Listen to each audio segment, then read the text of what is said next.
Desa Tenjolaya merupakan salah satu desa dari 10 desa di wilayah Kecamatan Pasir Jambu, Kabupaten Bandung, Provinsi Jawa Barat. Di mana pada desa ini, kondisi sosial masyarakatnya masih memegang teguh pada adat istiadat daerah.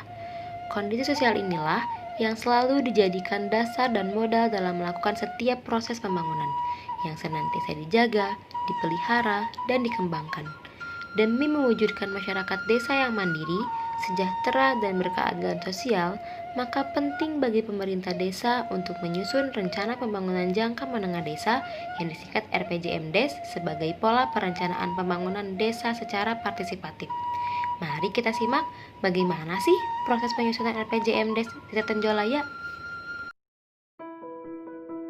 Des di Desa Tenjolaya, Kecamatan Pasir Jambu, Kabupaten Bandung, diawali dari musyawarah desa tentang pembentukan panitia atau tim pembentukan rancangan pembangunan jangka menengah.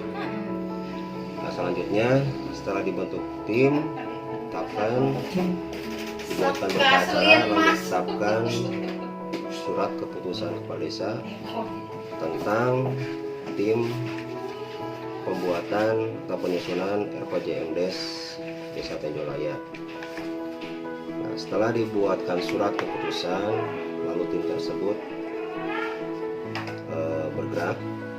Dan bisa dijelaskan tim tersebut terdiri dari perangkat desa, LPMD, tokoh, warga masyarakat, unsur PKK, dan unsur lembaga-lembaga lainnya yang terkait yang ada di desa seperti Karang Taruna, PKK, dan lain sebagainya. Setelah itu, tim merumuskan tahapan-tahapan sebagaimana sesuai dengan peraturan yang telah ditetapkan,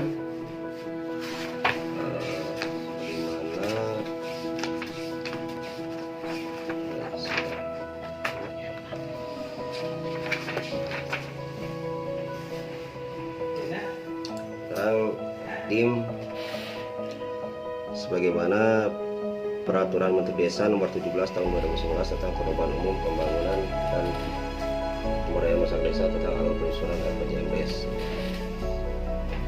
Lalu tim tersebut mengkaji keadaan desa dengan cara melaksanakan musyawarah di tiap RW untuk pengkajian potensi sumber daya alam serta aset-aset desa yang ada di wilayah tersebut. Kemudian setelah dilaksanakan musyawarah dari berbagai RW tersebut, lalu tim menyusun rancangan RPJMDes tentang masalah potensi dan juga keadaan wilayah desa secara menyeluruh. Setelah dibentuk, setelah disusun, lalu tim melaksanakan musyawarah desa lagi untuk membahas penyusunan rancangan RPJMDes yang mana dihadiri oleh perwakilan dari RW yang mana di desa Tenjolaya ini dipimpin oleh kepala dusun yang sebagai delegasi untuk pengajuan daripada usulan-usulan yang ada di wilayahnya masing-masing. Setelah itu lalu dibuatkan rancangan RPJMDes, lalu dikaji oleh kepala desa, dan setelah kepala desa menyetujui baru mengusulkan ke BPD untuk ditetapkan secara disetujui. Mungkin dari Desa Tenjolaya seperti itu alurnya, dan setelah ditetapkan baru disosialisasikan kepada masyarakat. Ya. Sudah kita simak bersama-sama proses penyusunan RPJMDes di Tenjolaya ini. Semoga teman-teman bisa paham ya. Jika saya diberi kesempatan untuk menjadi fasilitator, tahapan apa sih yang akan saya pilih? Tahapan yang akan saya pilih adalah Mengapa saya memilih tahapan itu? Karena saya ingin tahu secara langsung keadaan Desa Tenjolaya secara keseluruhan.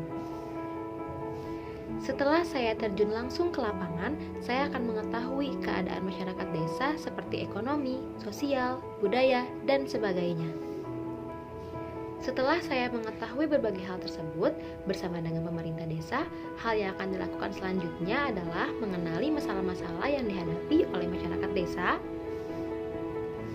potensi dan pendayagunaan sumber daya desa, serta alternatif gagasan yang diperlukan untuk menyelesaikan masalah dan mengembangkan potensi yang ada di desa. Tidak lupa, kegiatan tersebut dilakukan secara partisipatif dengan melibatkan seluruh unsur masyarakat.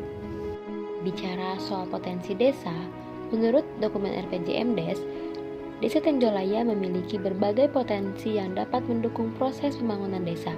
Di antaranya adalah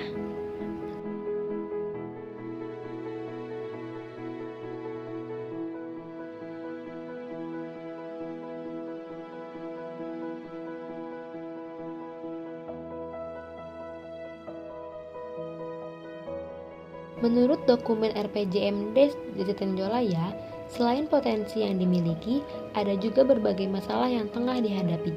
Yang pertama adalah masalah bidang penyelenggaraan pemerintahan desa, seperti minimnya kesejahteraan kepala desa, perangkat desa, BPD, hingga RT/RW.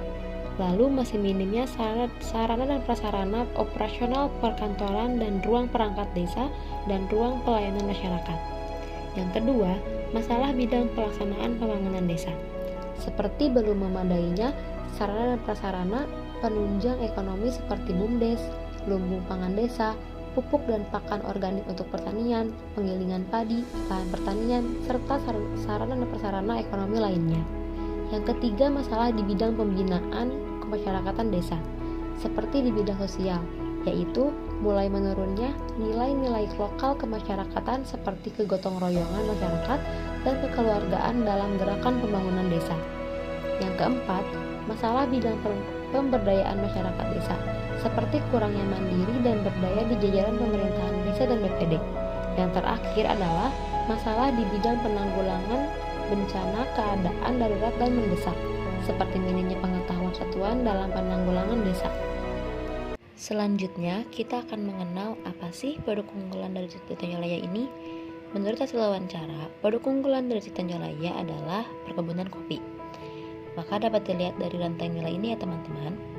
Pada input produksi, terdapat bibit tanaman kopi dan lahan pertanian. Pada produksi kopi, terdapat pembibitan, penanaman, dan perawatan.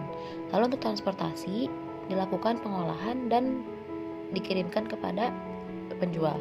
Lalu pada proses perdagangan, ada pengolahan, pengemasan, dan penjualan lalu sampai kepada tangan konsumen. Lalu ada tahap dari penjual input spesifik, lalu ke petani kopi, distributor, pedagang, dan konsumen akhir. Setelah kita mengetahui produk unggulan dari Desa Tenjolaya ini, maka yang akan dijelaskan selanjutnya adalah kekuatan, kelemahan, peluang, dan tantangan dari produk unggulan ini. Yang pertama adalah kekuatan.